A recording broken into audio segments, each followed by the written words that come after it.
Civil nuclear energy का एक summit, high level summit हुआ था प्रेसिडेंट और प्राइम मिनिस्टर लेवल के ऊपर। पाकिस्तान की मैंने नुमाइंदगी की थी ब्रसल्स में। उस वक्त के जो टीम थी फॉरेन ऑफिस की, यहाँ उनसे मीटिंग्स हुई। लेकिन लेबर गवर्नमेंट के आने के बाद ये मेरी पहली विजिट थी। और इसकी ज़रूरत इसलिए भी थी कि मैं समझता हूँ कि हमारा जो यूके का एक रिलेशनशिप है वो बड़ा डीप रूटेड है। हमारी कल्चर टाइज, शेयर्ड वैल्यूज़, एक हिस्ट्री, फिर हमारे 17 लाख बहन भाई पाकिस्तानी डियास्पोरा जो यहाँ हैं।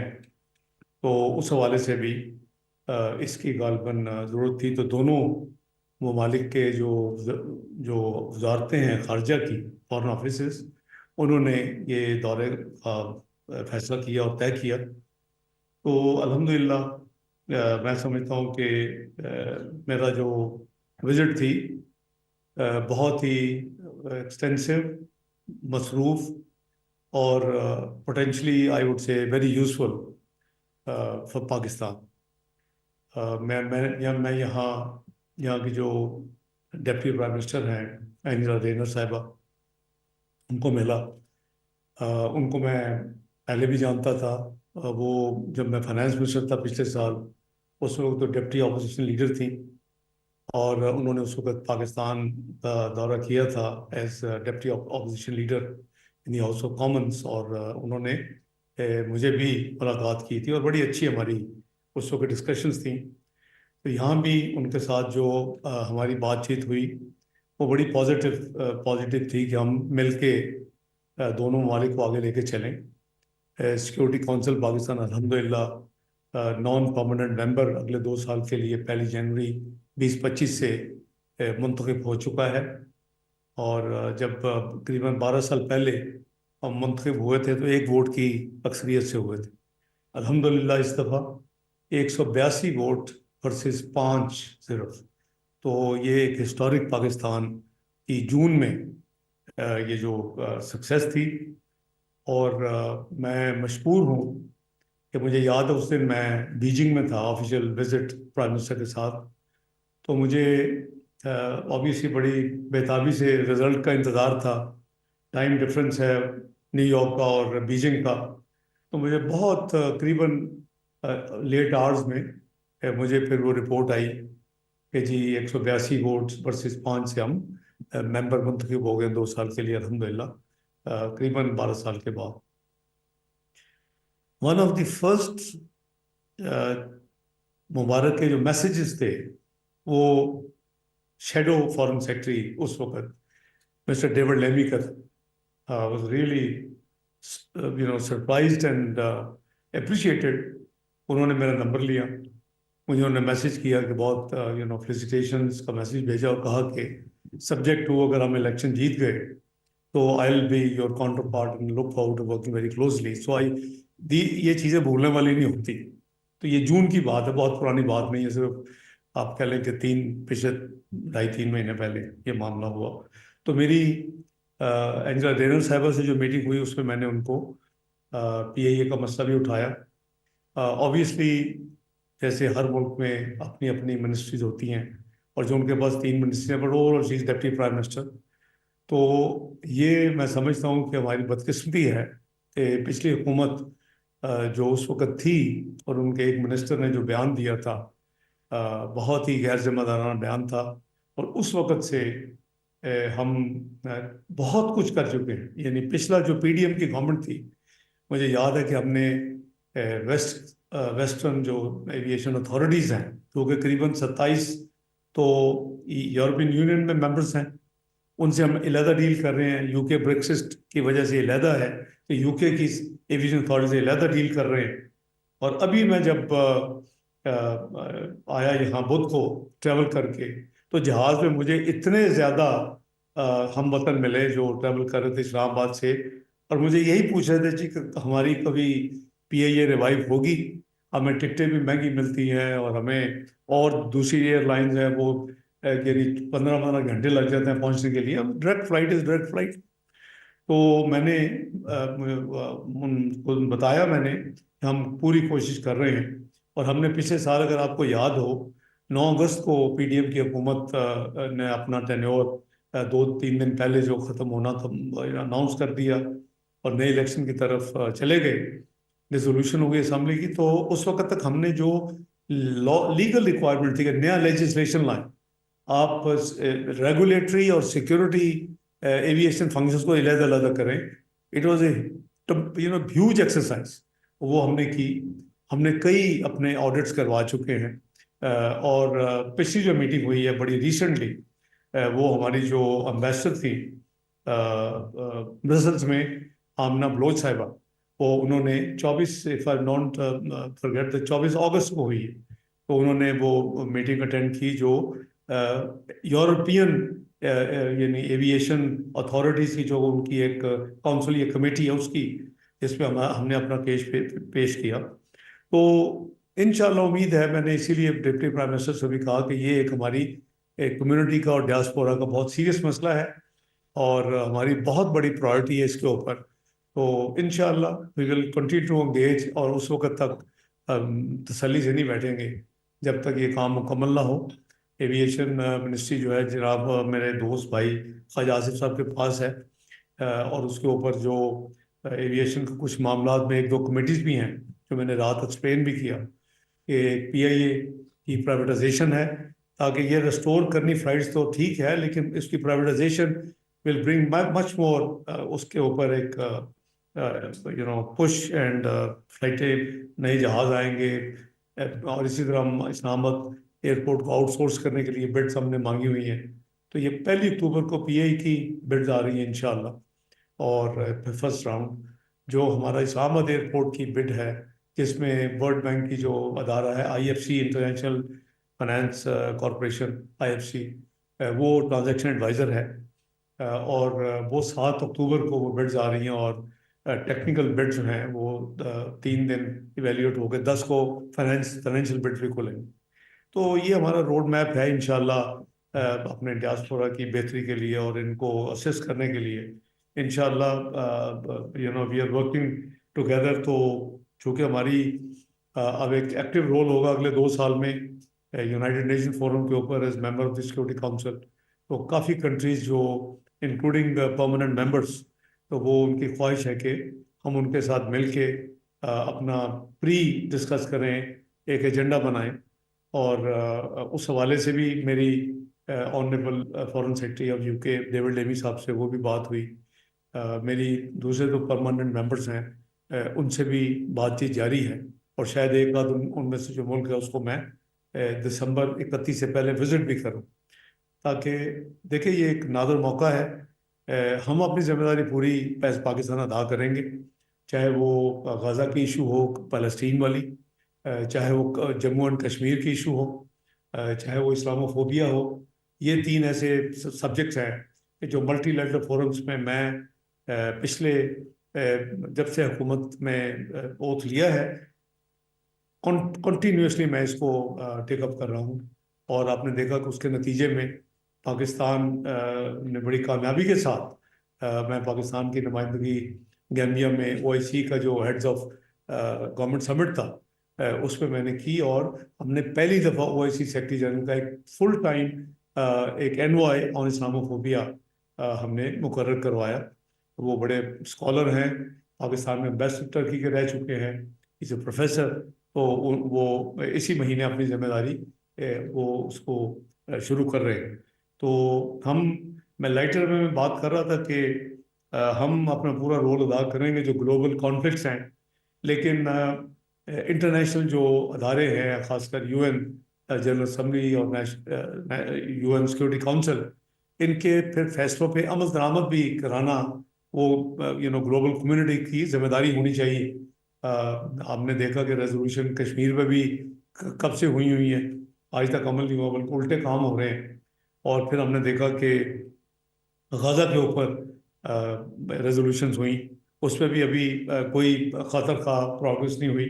तो ये 2 स्टेट सोल्यूशन जो है हमारे वहाँ तकरीबन 40,000 हमारे बहन भाई शहीद हो चुके हैं अपना सो फार फ़लस्तीन में। ये बड़ा पेनफुल है। पाकिस्तान अपनी पूरी वॉइस जो है हर फोरम पे, चाहे वो यूनाइटेड नेशन हो, वो OIC हो, D8 हो, एक स्पेशल मीटिंग भी अभी रिसेंटली जद्दा में हुई, वो भी हम हर एक फोरम पे पूरा कर रहे हैं। और प्रैक्टिकली भी हम दो काम हमने किए हैं एज पाकिस्तान, मियां मोहम्मद शहबाज शरीफ साहब की वजारत उज़्मा के दौर में। एक हमने उनको कंसाइनमेंट्स हेल्प जो है नेसेसरी जो गुड्स और मेडिकल और दूसरी चीज़ें, वो हम 9 कंसाइनमेंट्स भेज चुके हैं। पहले हम बाया इजिप्ट भेज रहे थे, फॉरेन ऑफिस एक्टिवली अपना जिम्मेदारी अदा कर रहा है। और फिर अम्मान में चंद हफ्ते पहले king of Jordan, president of Egypt और सेक्रेटरी जनरल UN, इन्होंने गाज़ा के ऊपर और जो फिर अपना जो फ़लस्तीन का ओवरऑल सिचुएशन है, एक कोई 80 ममालिक की एक कॉन्फ्रेंस हुई, मैंने पाकिस्तान की नुमाइंदगी की। तो फिर हमने उसके बाद जॉर्डन के ज़रिए चीज़ें भेजनी, वो ज़्यादा सेफर रूट था। दूसरे रूट से काफ़ी रास्ते में कोई रुकावटें भी आ रही थी। इसके अलावा मुझे मुस्लिम चैरिटी जो UK में है, इन्होंने अप्रोच किया एज पाकिस्तान की जिम्मेदारी जो मेरी है, कि जी जो वहाँ कल वो मुझे उनके जो हेड थे उस अदारे के, वो डॉक्टर हैं, स्पेशलिस्ट हैं, यहाँ प्रैक्टिस करते हैं, उनके साथ भी डॉक्टर्स हैं। वो कहते हैं जी वो गाज़ा में खुद यानी खुद थे मौजूद, उन्होंने देखा कि वहाँ यूनिवर्सिटीज़ और जो हॉस्पिटल जो है वो बॉम्ब हुए और वो ख़त्म हो चुके हैं। तो इसके हवाले से उन्होंने मुझे, मैं पहले मिला तो कल पहली दफ़ा हूँ, उनको टाइम दिया था, तशरीफ लाए थे हाई कमीशन में उनकी पूरी टीम। तो लेकिन उन्होंने हमें पाकिस्तान में अप्रोच किया कि जी वहाँ के जो फाइनल ईयर मेडिकल स्टूडेंट्स हैं, वो ना वहाँ हॉस्पिटल हैं ना यूनिवर्सिटीज़ रह गई, तो क्या कुछ कर सकते हैं आप? आई थिंक अल्लाह का शुक्र है कि we are probably the only country so far जिसने ये फैसला किया कि हम उनके जो मेडिकल स्टूडेंट्स हैं उनको पाकिस्तान में बाकी जो उनका रिमेनिंग जो है मेडिकल एजुकेशन वो करवाएंगे। लकीली आई वुड से कि आपको याद होगा किर्गिस्तान में जो मेडिकल स्टूडेंट्स की एक इशू हुई थी, उसके ऊपर फिर कमेटी प्राइम मिनिस्टर ने बनाई थी मेडिकल, तो उसका मैं कन्वीनर हूँ। तो उस कमेटी को मैंने बुलाया, उसमें प्राइवेट सेक्टर के मेडिकल कॉलेजेस के रैप्स भी हैं। तो फिर उनसे एंगेज करके तो हमने इनको अकोमोडेट करने का फैसला कर लिया हुआ है। वो कल बेसिकली शुक्रिया अदा करने आए थे।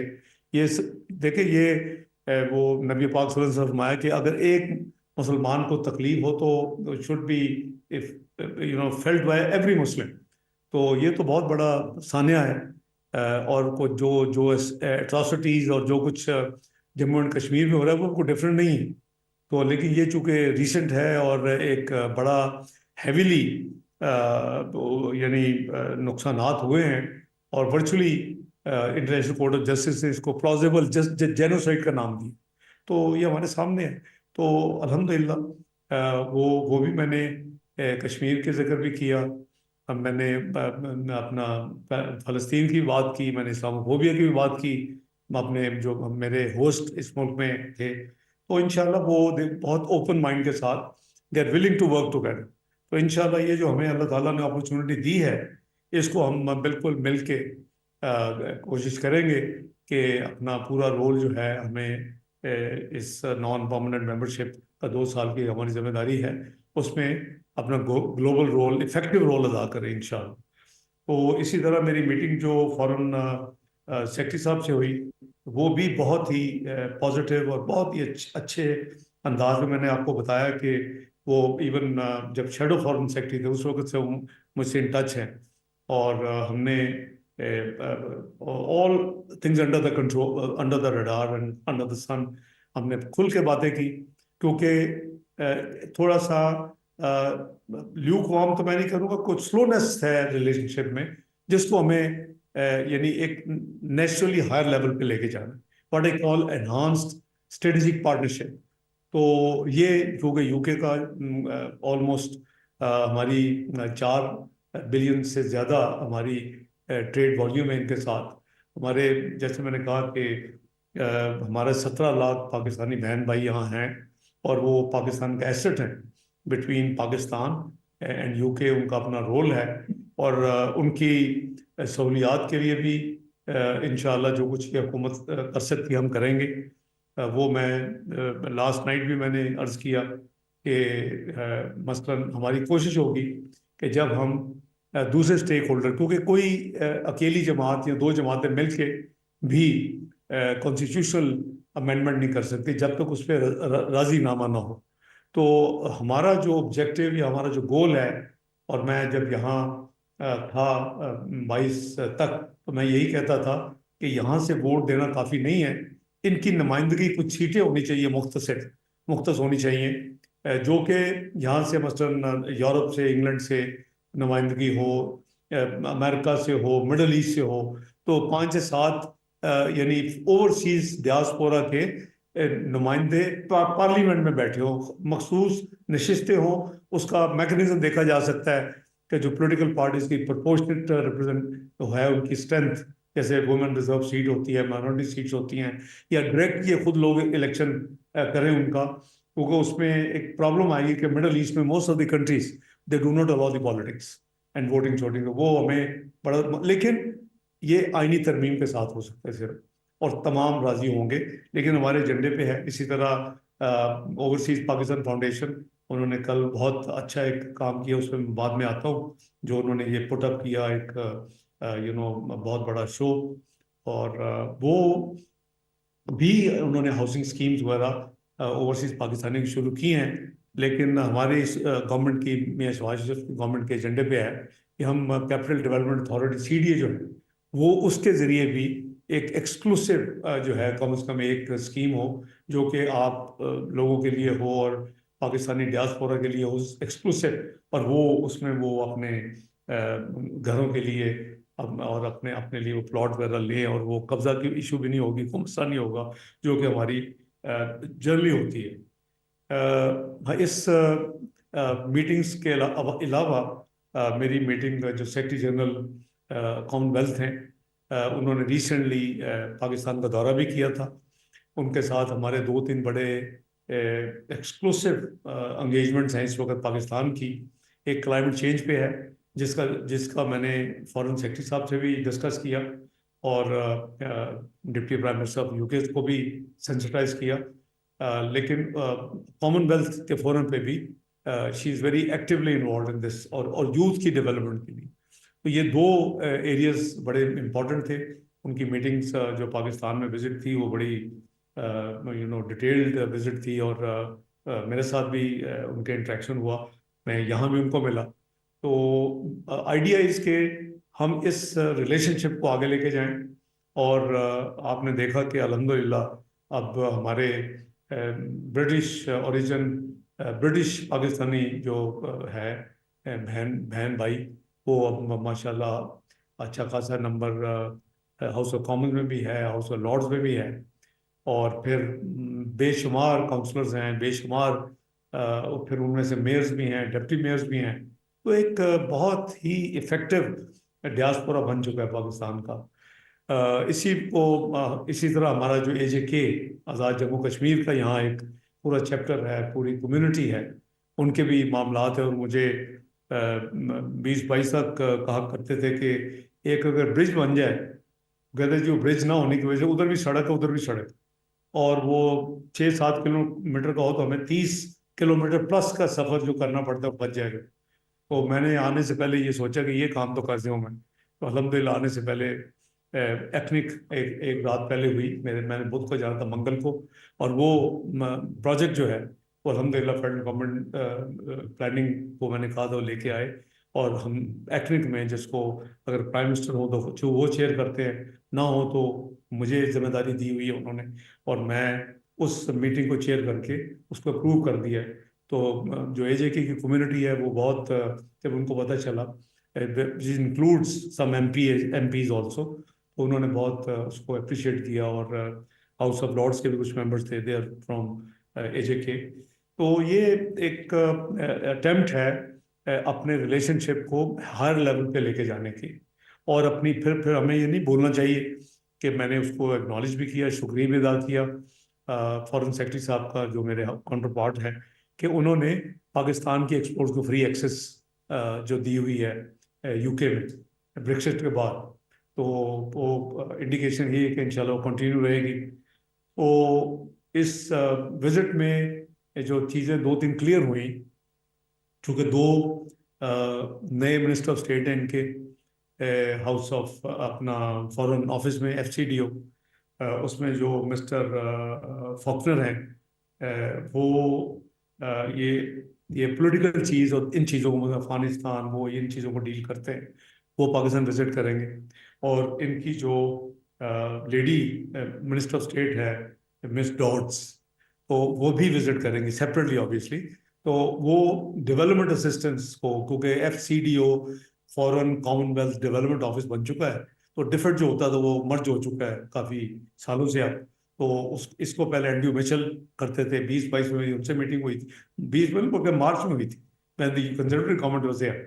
लॉर्ड एमन से मेरी मीटिंग हुई, जो जिसको मिस्टर फॉक्नर ने किया रिप्लेस, और एंड्रयू मिचेल को रिप्लेस किया मिस डॉड्स ने। तो वो जो पाकिस्तान डेवलपमेंट असिस्टेंस वगैरह, ये दोनों विजिट करेंगे। मैंने इनको अपना डेविड लेमी साहब को पाकिस्तान आने की दावत दी है, उन्होंने उसको कबूल किया है, और वो कहते हैं कि ये दोनों मेरे जो कॉलीग्स हैं उनकी विजिट्स हो जाएगी, वो अपना इनिशियल काम करके आएंगे, तो I will be happy to visit you.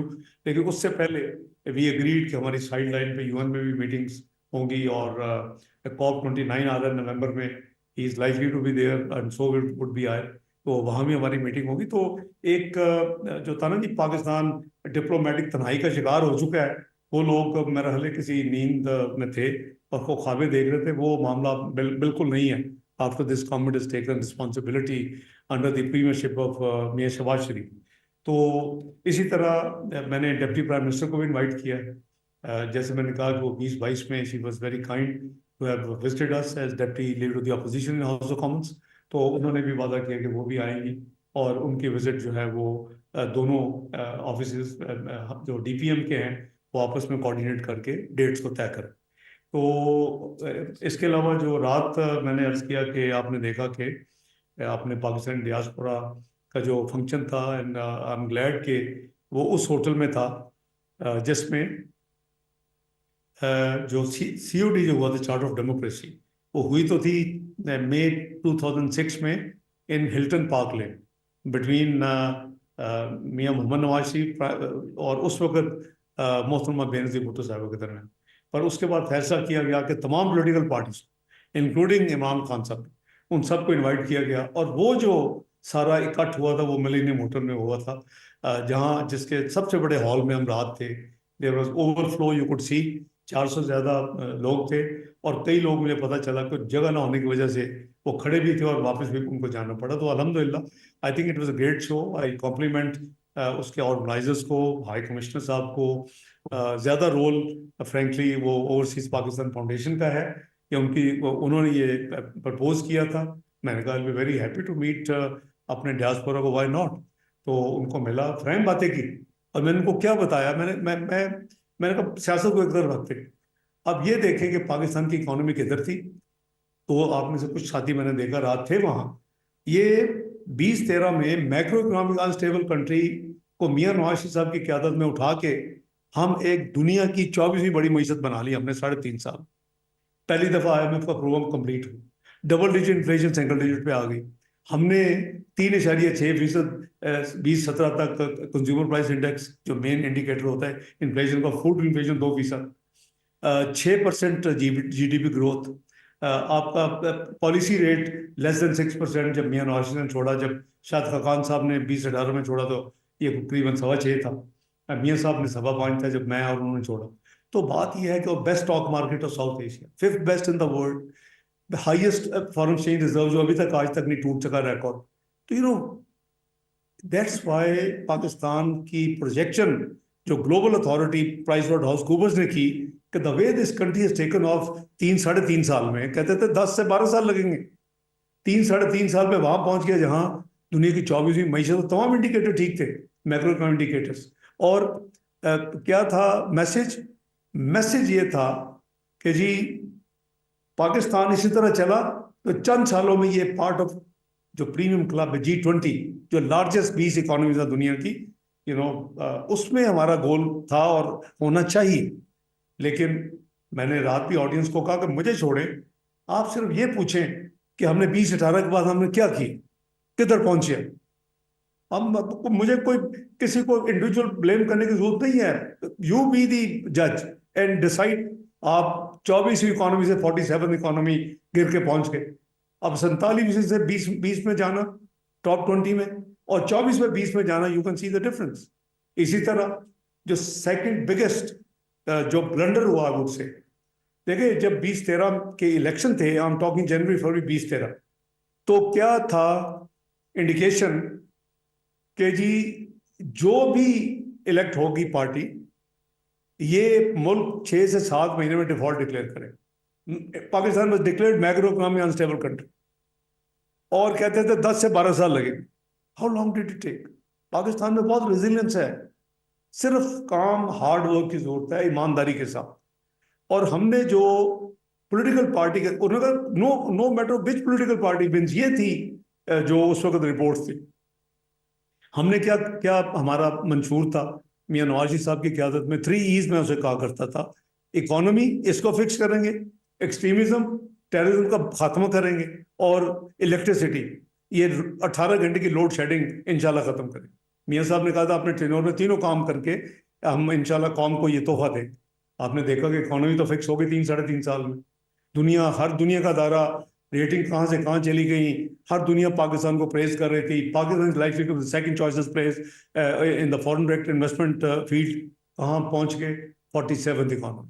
This is what we gain in the next 4 years। उसके बाद the unfortunate part is the second serious, most serious जो है इशू और कंसर्न जो है वो, दैट इज टेररिज्म। वो उस वक्त दर्जनों हर महीने की एवरेज थी, धमाके होते थे और लोग शहीद होते थे। और एपीएस जो था वो तो वर्स्ट था कि 100 से ज़्यादा मासूम बच्चे बेचारे शहीद हो गए पेशावर में। उसके बाद एक बहुत मुश्किल फैसला मियां नवाज शरीफ साहब की क़यादत में मुस्लिम लीग नून ने किया, और वो क्या फैसला था कि जी we will take them head on. ये बाय द वे, ये वेस्ट की एक विश लिस्ट थी। मैं उन मीटिंग्स में मियां नवाज शरीफ साहब के साथ मैंने अटेंड की हुई हैं 10 डाउनिंग स्ट्रीट या व्हाइट हाउस में, जिसमें ये विश लिस्ट थी कि क्या पाकिस्तान कभी नॉर्दर्न एरिया में फाटा और दूसरे इलाकों में टेररिस्ट को हेड ऑन लेगा। ये उनकी विश लिस्ट थी। और मियां नवाज शरीफ साहब की क़यादत में हमारी हुकूमत ने 20 से 14-15 में फैसला किया कि yes we will, we took them on head on. कोई सस्ता काम नहीं था, करीबन 100 बिलियन रुपीस पर एनम की कॉस्ट थी, और उसका नतीजे में ज़रब अज़ब हुआ नॉर्दर्न एरिया में। कुछ लोग भाग गए जो टीटीपी के अपना हज़ारों में अफगानिस्तान, और कुछ inside within the country भागे। Within the country clean up करने के लिए रद्दुल फसाद शुरू किया गया। कराची में जो 8 बजे के बाद लोग इतनी इनसिक्योरिटी थी कि बाहर नहीं निकलते थे, उसकी रोशनी बहाल करने के लिए क्लीन अप ऑपरेशन शुरू किए। कई मीटिंग मैंने जनाब मियां मोहम्मद नवाज शरीफ साहब की क़यादत में अटेंड की कराची में जाके लॉ एंड ऑर्डर के। तो बात यह है कि बिल्कुल आपने देखा कि 20, 17, 18 के स्टैटिस्टिक उठा लें और 20, 12, 13 के उठा लें, you can see the difference. ये हार्डली 3-4% पे आ गया, जो अगर 100 एवरेज होती तो 3-4 पे रह गए। अभी वर्चुअली इट वाज यानी under control and vanished, but at big cost. अब क्या किया जी हमने अगले 3-4 साल में? अपना शौक पूरा करके एक अच्छी भली गवर्नमेंट को यानी मैनिपुलेट करके पीएमएलएन के मैंडेट को और मियां नवाज शरीफ साहब को निकाल के, फिर हमने क्या किया, क्या देखा अगले 4 साल में? हमारे एक 3 स्टार जाते हैं। आई एम श्योर कि with the consent of the government of the time गए होंगे ना, जाते हैं कॉट ऑन कैमरा, कहते हैं मैं कोई नथिंग बिग, ये everything will be fine. I have come here just for a cup of tea. What happened after that? मैंने रात अपने डियास्पोरा को ये याद करवाई बात और शेयर किया। Over 100 hardened criminals were released, जो कि आज कमांडर बने हुए हैं, जो आज जो टेररिस्ट अटैक्स हो रहे हैं बलूचिस्तान में, केपी में, they are the mastermind right now. 35,000 से 40,000 जिको जी खोल ले जी, रिकंसिलिएशन के नाम पे आने दें। 35 से 40,000 जो भागे हुए थे यहाँ पिछले कई सालों, 4-5 साल से after survey Asab and Abdul फसाद, दे केम बैक टू पाकिस्तान। ना whom टू ब्लेम, ये सारा वो किया धरा है। अब पाकिस्तान में जो कुछ हो रहा है, जो आप टेररिस्ट एक्सीडेंट्स इंसिडेंट देख रहे हैं, वो ये वो लोग कर रहे हैं। लेकिन देखिए, हमारे लिए दोबारा इकोनॉमिक चैलेंजेस इस गवर्नमेंट के लिए, और हमारे लिए दोबारा एक्सट्रीमिज्म का चैलेंज है। और बिजली का चैलेंज फ्रॉम डिफरेंट एस्पेक्ट है कि लोगों की affordability of the cost now, load shedding तो नहीं है बल्कि एक्स्ट्रा कैपेसिटी है। तो मियाँ मोहम्मद शहबाज शरीफ का रिजॉल्व है, इस गवर्नमेंट की कमिटमेंट है कि हम तीनों से दोबारा लड़ेंगे और तीनों को इंशाल्लाह हम रिजॉल्व करें। ये इज नॉट इजी थिंग। ये मैं कहा करता हूँ कि ये बिजली का स्विच ऑन ऑफ बटन नहीं है कि बस ऑन कर दिया ऑफ कर दिया। ये takes time. It took 3.5 years to fix the economy. It took 400 billion and almost 3 years to clean up the terrorism. लेकिन आने वाले लोग पता नहीं किस दुनिया में रहते थे। तो मैं समझता हूँ कि जो डैमेज हुआ है वो दैट इज पेनफुल, और वो हमें रियलाइज करना चाहिए। मुझे कल आप उधर थे, हमने देखा कि out of 400 people, many people came and said कि हमें तो इन चीजों को पता नहीं था। तो मेरी गुजारिश ये है कि मीडिया शुड, मैं नहीं कह रहा कि किसी की पॉलिटिकल पब्लिसिटी आप करें किसी जमात की, तो for heaven sec share with your brethren, with your को नेशनल्स, उनको आप बताएं तो सही ना कि चीजें क्या थी और कहाँ चली गई, पाकिस्तान की क्या तबाही कहाँ हो गई। हम अपनी गलती को तो तस्लीम करें। और फिर वो जो 9 मई का वाकया, वो तो इज नॉट कंडोनेबल। देखें, जब आप स्टेट के खिलाफ प्रवोक करते हैं और कहते हैं कि आप सिक्योरिटी इंस्टॉलेशन को अटैक करें, आप उन जगह को जाके अटैक करें जो पाकिस्तान के सिंबल हैं, GHQ को, जना हाउस को, सरगोदा में इंस्टॉलेशंस को, दैट इज नॉट कंडोनेबल। मेरे जैसा बंदा भी जो believes in reconciliation and has been practically following reconciliation in the parliament the last 30 years, मैं भी हेल्पलेस। मैं भी ये नहीं सोच सकता अगर मैं या मेरा कोई ब्लड रिलेशन भी हो ऐसा काम करते, मैं उससे आपका डिसएसोसिएट करूं। एंड आई वुड डिमांड कि उसके खिलाफ the proper law should move and take proper action. क्योंकि इस तरह तो नहीं, आप नाराजगी के नाम पे आप देखते हैं कि अब नाराज फलां बलोच है जी, पहाड़ियों में चढ़ गए। व्हाट नाराजगी?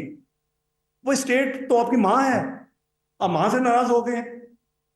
सिर्फ फॉरेन फंडिंग, फॉरेन पैट्रनेज और उसके पीछे लगे हुए हैं। ये गवर्नमेंट किसी चीज को नहीं छोड़ेगी, ये सियासत होती रहेगी। आपने देखा पिछले 16 महीने की प्राइम मिनिस्टर शहबाज शरीफ की गवर्नमेंट, डिफॉल्ट डिफॉल्ट डिफॉल्ट, टूटी हुई इकोनॉमी दी थी। अगर शायद ये वोट ऑफ नो कॉन्फिडेंस ना होता तो the default would have been there. जो तबाही हमने कर दी थी, प्रोग्राम को डिरेल खुद कर दिया, IMF को सब कुछ कर दिया उस हुकूमत ने जाने से पहले, आपको याद होगा। तो मैं समझता हूं कि अल्लाह ताला का फजल करम है, और ये मियां मोहम्मद शहबाज शरीफ की उस वक्त की गवर्नमेंट और उनकी अपनी जाती जो कमिटमेंट और एफर्ट थी, उस वक्त मुझे फाइनेंस मेरी जिम्मेदारी थी। अल्हम्दुलिल्लाह मैंने हमेशा कहा कि कम वक्त में डिफॉल्ट नहीं करेगा पाकिस्तान, अल्हम्दुलिल्लाह भी प्रूव्ड इट। तो बात यह है कि अभी बड़ा ये स्ट्रक्चरल रिफॉर्म्स काफी पेनफुल होते हैं किसी भी मुल्क में। वो 20, 13, 14 बस डिफिकल्ट ईयर फॉर अस, लेकिन उसके बाद अल्हम्दुलिल्लाह बेहतरी शुरू होगी। अभी भी जो जितनी मसलन मैंने PA का आपको बताया कि हम प्राइवेटाइज कर रहे हैं ताकि एयरलाइन ठीक हो, फ्लैग कैरियर है, हम आउटसोर्स कर रहे हैं इस्लामाबाद एयरपोर्ट, उसका दूसरी भी 2 करेंगे इंशाल्लाह, कराची, लाहौर, इवन हीथ्रो जैसी एयरपोर्ट आउटसोर्स है। एविस इनकी अपनी गवर्नमेंट तो नहीं चला रहा।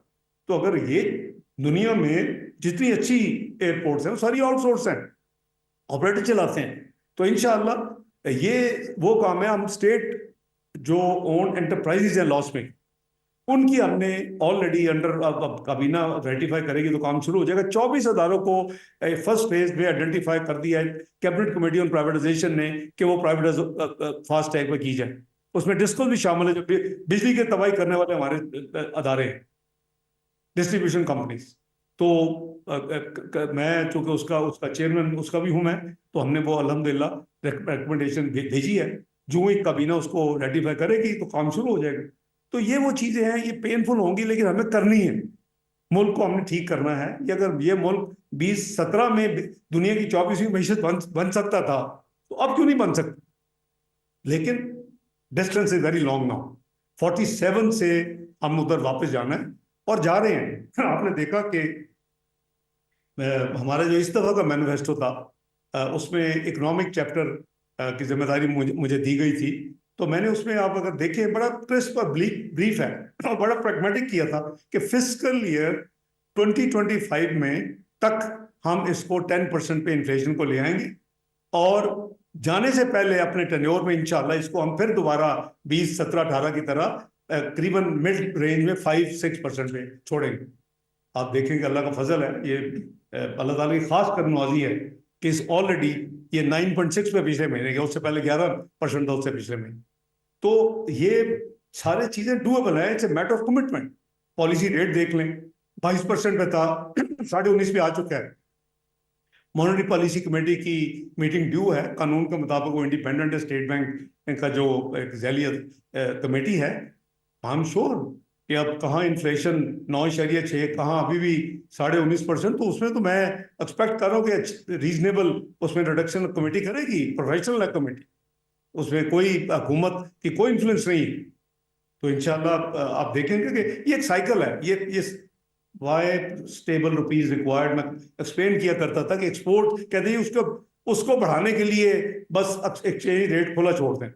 और भाई 8% आपकी एक्सपोर्ट है टोटल इकोनॉमी की, 92% लोगों को आपने बेड़ा गर्क कर दिया है अपनी बैड पॉलिसी से। आपको समझ ही नहीं थी, आप 2018 में जब आए आपने हर चीज को मादर पिता आजाद छोड़ा, और कोई जो है स्पेकुलेटर्स उन्होंने अरबों बनाए, आपके शायद वो होंगे स्पॉन्सर्स, आई डोंट नो, लेकिन मुल्क का बेड़ा गर्क कर दी, उसको कहां से कहां ले गए।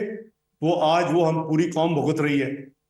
इमेजिन कि अगर 104 चले, 110, 120, 125 होता, जो कि रेट नॉर्मल होना 4-5%, तो फिर क्या पोजीशन होती है आज आपकी। तो हर चीज जो है इम्पोर्टेड ऑयल, आपके जितनी इंपोर्ट्स, वो सारी की सारी करीबन 2.5 टाइम महंगी हो गई। सो भाई अगर वो ना होता तो बिजली का आपका जो एवरेज 47 रुपए रेट है, वो यानी 40 में ना होता, वो शायद आज 13 रुपए कॉस्ट होती है, 15 रुपए की कॉस्ट होती। तो ये सारी चीजें हैं, कोई ऐसा कोई क्विक मैजिक बैंड तो नहीं है जिससे ये एकदम फिक्स हो जाएंगे। लेकिन Mian Shahbaz Sharif as prime minister is working day and night, putting in his hard effort with his team कि हम इन चीजों को फिक्स करें। उसमें इस्तेकाम का भी अनाउंसमेंट हो चुकी है, that is decision of the civil and military leadership. और उसी तरह जैसे 2014-15 में फैसला हुआ था उस फिस्कल ईयर में, तो इंशाल्लाह जो भी रिक्वायर्ड होगा इसको हमने इसको मुल्क में दोबारा अमल लाना है इसको, क्योंकि आपकी अगर एक्सचेंज रेट ठीक नहीं होगा, इकोनॉमी ठीक नहीं होगी, ऊपर से टैक्स होगी, तो कौन आएगा इन्वेस्टमेंट करने के लिए। यानी 2017 वाज आइडियल, कि जब मैं नहीं कह रहा, तो अभी गूगल करें आप, माशाल्लाह बड़े थे, जेट्रो ने क्या कहा था 2017, Pakistan is likely to be second choices place for foreign direct investment. और उस वक्त a large number of industry from China relocate हो रही थी। कैंडिडेट्स कौन थे? Pakistan, Sri Lanka, Nepal and Bangladesh. We lost. हमने इस मुल्क में जो खेल खेला, पॉलिटिकल इंस्टेबिलिटी, अगेन मैं उस हवाले से दोबारा आपको बोर नहीं करना चाहता, you are so well inform. तो ये हमारी जो हुकूमत के जो पॉलिसीज हैं, जो प्लान्स हैं, वो बड़े क्लियर और बड़े सीधे सीधे हैं।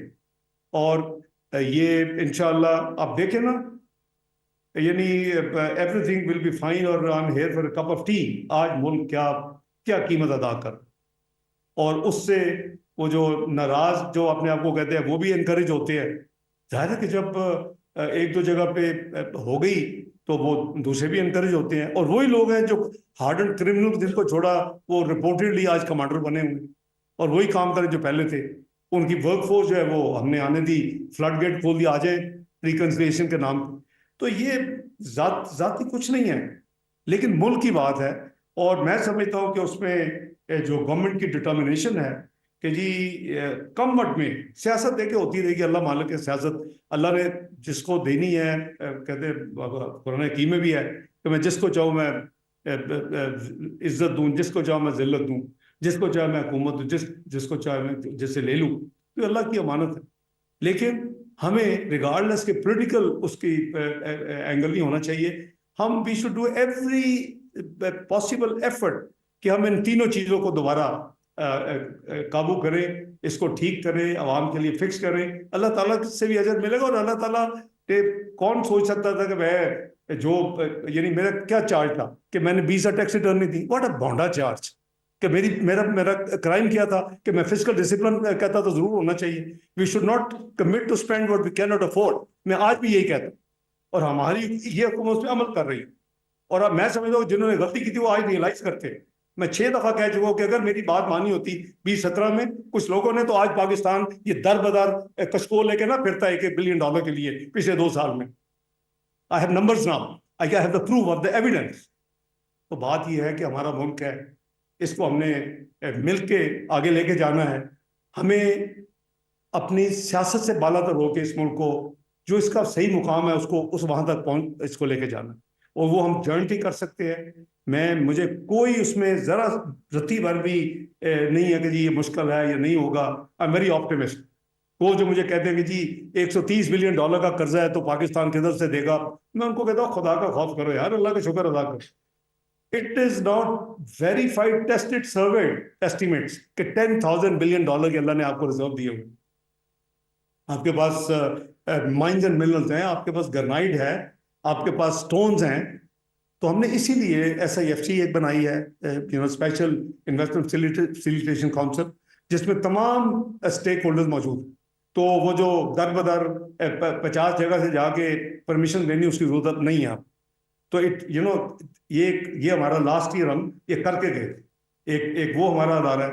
हमने एक पाकिस्तान सॉवरन वेल्थ फंड बनाया था। आपने देखा Indonesia was in deep trouble आज से 12-13 साल पहले, और उन्होंने यानी वो समझते हैं अभी थोड़े से सिर्फ उस कानून में 2 मिनिस्ट्रीज के मैंने एसेट डाले थे, जो उसका नेक्चर है सॉवरन वेल्थ फंड का, इस $10 बिलियन लास्ट ईयर। उसकी आज तो शायद उससे भी ज्यादा वर्थ होगी। इमेजिन कि आप तमाम एसेट्स कोई ए मिनिस्ट्री में, कोई 20 दर्जनों मिनिस्ट्री में बिखरे हुए हैं पाकिस्तान के, अगर उसमें डालें तो your country's balance sheet will well beyond $130 billion to begin with.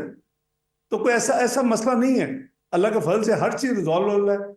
It is the matter of streamlining जो अल्लाह ताला ने हमें, we are blessed with the Allah's given assets, उसको हमने स्ट्रीम लाइन करना। और सॉवरन वेल्थ फंड उस पर इंशाल्लाह अपना व्हीकल के तौर पे इस्तेमाल होगा। हमने IT हमारा इस वक्त फोकस है। मियाँ शहबाज शरीफ साहब अभी जब चाइना विजिट में अपने हम लोगों को फॉरेन क्वालिफाई भी करवा रहे हैं, उनको ट्रेनिंग दिलवा रहे हैं। हमारा यूथ पे बहुत ज़्यादा फोकस है हमारी गवर्नमेंट का। हमारा माइंस एंड मिनरल्स के अलावा एग्रीकल्चर पे बहुत फोकस है। ये बेसिकली एग्रेरियन इकोनॉमी, हमारी जरी हमारी इकोनॉमी है, और इसमें बहुत ज़्यादा इसमें पोटेंशियल। तो लेटेस्ट टेक्नोलॉजी के साथ कुछ ममालिक हैं वो इंटरेस्टेड हैं कि वो फूड सिक्योरिटी की वजह से हमारे साथ पार्टनर, हम अपनी लैंड उसमें डालें, उनकी इन्वेस्टमेंट के साथ लेटेस्ट हम एग्रीकल्चर को फॉलो करें। तो आपकी बहुत ज़्यादा हमारी ब्लू इकोनॉमी में बहुत ज़्यादा पोटेंशियल है। हमारा ऑफ शोर, शायद आपने कल परसों देखा, एक खबर है कि बहुत ज़्यादा रिच जो है रिजर्व्स पाकिस्तान में एक्सपेक्टेड है, ये गैस एंड पेट्रोलियम के भी। तो ये सारी चीज़ें वो हैं कि इंशाल्लाह हम मिल के इनको हैंडल करें। तो मैं नहीं समझता कि there is anything difficult which we can not achieve. और मैं दोबारा आपसे के ज़रिए अपने डियास्पोरा को ये कमिटमेंट दे रहा हूँ कि मियाँ शहबाज शरीफ साहब की हुकूमत में बतौर वज़ीर आज़म वो फुल टाइम उनका फोकस इकोनॉमी पे, ये पीस पे, ताकि सिक्योरिटी सिचुएशन पे, एनर्जी की इश्यूज पे वो खुद दर्जनों मीटिंग करते हैं हर महीने। तो इंशाअल्लाह तो अल्लाह ताला के फजल करम से लास्ट 2 मिनट ये भी बता दूं, I have also interacted with the members of House of Commons और Lords and Baronesses, करीबन almost more than a dozen को मैं मिला हूँ, और मैंने उनको यही बातें की जो मैं आपसे बात कर रहा हूँ। आई एम नॉट सेड कि आप फलां पार्टी को सपोर्ट करें या फलां पार्टी की बात करें, मेरे नज़दीक पाकिस्तान की बात करें, पाकिस्तान कम्स फर्स्ट। जैसे हमने कल रात जब आप भी थे, हमने जो इवेंट में हमने स्टार्ट किया उन शोहदा का कि जिन्होंने अपनी जानें कुर्बान की पाकिस्तान की खातिर, जो हमें फिर सुकून की नींद अता करते हैं सबको, तो उनको हमने कल याद किया, उनको हमने खराजे अकीदत पेश किया, हमारा फंक्शन कल वहीं से शुरू हुआ। तो मैं समझता हूँ कि अगर इनको मैं ये नहीं किसी को कहा कि जी आप PMLN को सपोर्ट करें या आप X पार्टी को करें या Y पार्टी को ना करें, नो। मैं कहता हूँ जी आप फैक्ट्स को सामने रख के आप फैसला करें। If you were to decide and if it happened in UK, what would you do? I am sure कि कोई स्टेट, कोई मुल्क जो है ना, वो 9 मई के टाइप को नहीं कंडोन कर सकता। यू कांट से कि जी आप जाके अपनी इंस्टॉलेशन पे, आज कल से मुझे बहुत तकलीफ दे, मैंने आर्टिकल पढ़ा है, इन्हें इसराइल में आर्टिकल लिखा जा रहा है, क्या बात है, किसी की फेवर में। भाई वो तो कर दिया था काम उन्होंने। देखे, अल्लाह ताला हैज मेड पाकिस्तान न्यूक्लियर कुव्वत। मियां नवाज शरीफ साहब की क़यादत में भुट्टो साहब ने शुरू किया, लेकिन उसका जाहिर है कि इख्तिताम उस वक्त होता है कि जब you test your weapons and your toys. कामयाबी से 28 मई को हुए। उसके बाद हमारी हुकूमत ने, I was personally engage in that entire process as finance minister of Pakistan. हमने मिसाइल का प्रोग्राम शुरू किया। आज हम मिसाइली कुव्वत भी हैं अल्लाह के फज़ल से। व्हाट इज लैकिंग इज के हम मुआशी कुव्वत नहीं बन सके। जब भी हम बनने लगते हैं हमारी टांगें खींच ली जाती हैं। This is so sad. और किसकी गलती? हमारी अपनी गलती है। एजेंट्स हमारे में से मिलते हैं और वो फिर मुल्क का वो बुरा हाल करते हैं, वो क्रिमिनल्स को भी छोड़ देते हैं, वो हजारों लोगों को भी कहते हैं आने दें, और फिर मुल्क की तबाही का बायस बनते हैं। तो ये जो इकोनॉमिक सिचुएशन है, इस पे पूरी कौम को यूनिटी के साथ काम करना हो। अपने मुल्क को खुदा के लिए वहां ले जाएं जो इसका सही डिजर्व करते हैं कॉमिटी ऑफ नेशन में। And I have no doubt कि ये नहीं हो सकता। अल्लाह के फजल ये हो सकता है, और ये होगा इंशाल्लाह। ये मेरा ईमान भी है। मैंने आपको अभी गिनवा दी है 130 बिलियन के, जिसको रोते हैं हम एक्सटर्नल डेट डेट डेट, क्या करेंगे? 10,000 बिलियन के अल्लाह ताला ने आपको एसेट दिए हुए हैं, हमने स्ट्रीमलाइन करने। और फिर हमारी, जब मियां साहब ने छोड़ा 2017 में, तो हमारा 63% डेट टू GDP था। हमने खुद अपने ऊपर इम्पोज किया हुआ लॉ, डेट रिस्पॉन्सिबिलिटी। US का 109% था, UK का कोविड के बाद 100% है, जापान का 250% से ज्यादा है। तो किस चीज को आप घबरा रहे हैं? We have to streamline and work hard. और हमारे विद इन एक्सटर्नल कुव्वतें तो हैं ही हमें बीच स्टेबलाइज करने के लिए, लेकिन वो convention war is over. You are माशाल्लाह न्यूक्लियर एंड मिसाइली कुव्वत। Nobody will have can take any chance to take you head on. अब वो आपके अंदर से उनको बंदे चाहिए, और हम अंधे हैं, हमें नजर नहीं आता कि बंदे कौन है। हमारे पास मौजूद है। इकोनॉमी देख ले तबाह कैसे हुई, किसने की, टेररिस्ट द्वारा किसने रिस्ट्रक्ट किया। तो हमें खुद सोचना चाहिए कि भाई ये मुल्क हमारा है। हमने अपनी जनरेशन के लिए जो इसको इंशाल्लाह एक कॉमेडी ऑफ नेशन में एक सुपरस्टार बना के छोड़ना है, वो हम सब मिलकर काम करेंगे तो इंशाल्लाह जरूर होगा। मैं अब शायद बहुत टाइम ले लिया, आई एम एक्सट्रीमली ग्रेटफुल जी कि आपने बहुत शॉर्ट नोटिस पे आए। और लेकिन मेरा ये था कि मैं जाने से पहले हमेशा की तरह आपसे बात कर लूँ। बहुत शुक्रिया जी। बारी बारी सब क्वेश्चन करेंगे इंशाल्लाह।